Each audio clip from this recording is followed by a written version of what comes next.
Bonjour et bienvenue sur la chaîne de récupérateur.net.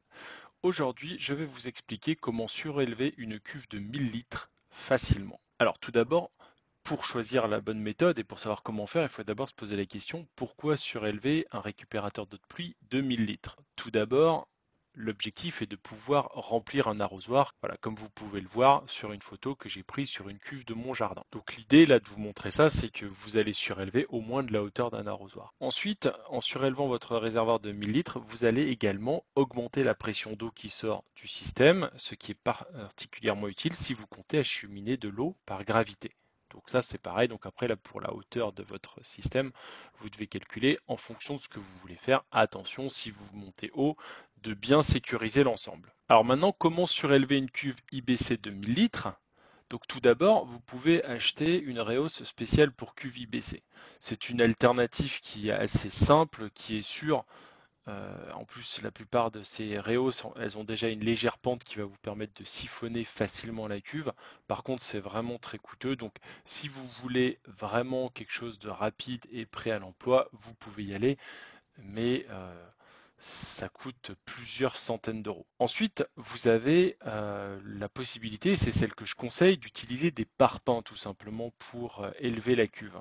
C'est une méthode totalement économique.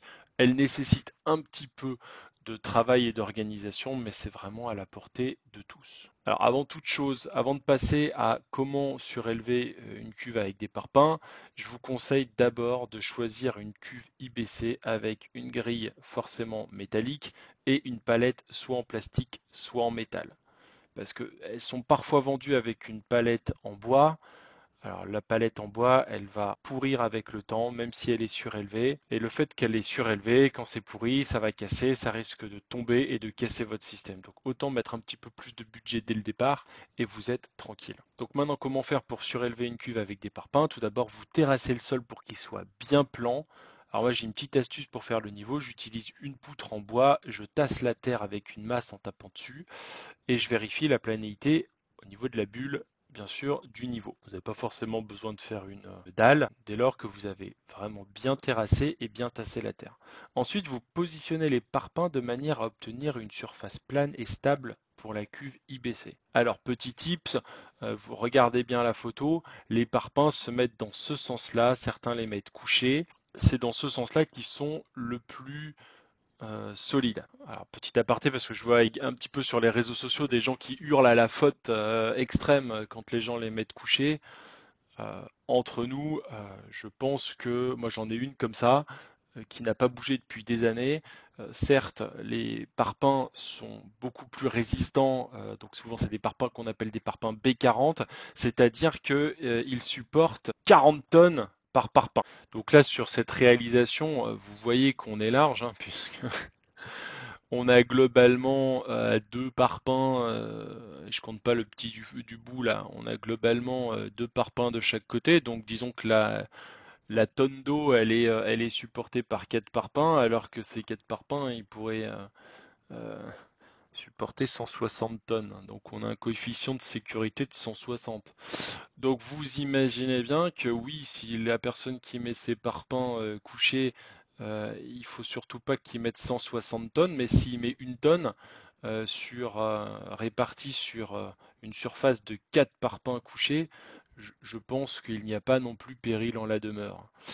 Sachant que moi, ce que j'aime bien dans le fait que les parpaings soient couchés, c'est que ça laisse des petites alvéoles dans lesquelles vous pouvez glisser des petits roseaux coupés. Ça fait un espèce de petit hôtel à insectes.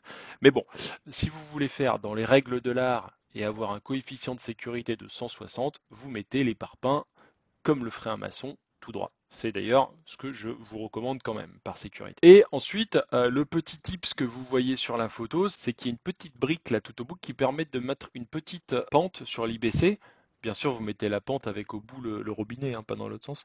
Donc, ce qui vous permet de vidanger facilement la cuve. Alors, vous pouvez faire soit ça, soit au moment où vous terrassez, quand je vous ai dit de mettre le niveau droit, et ben en fait vous mettez votre planche ou poutre au sol là, comme je vous ai préconisé, et quand vous terrassez, vous faites une très légère pente. Voilà, vous pouvez également le faire comme ça.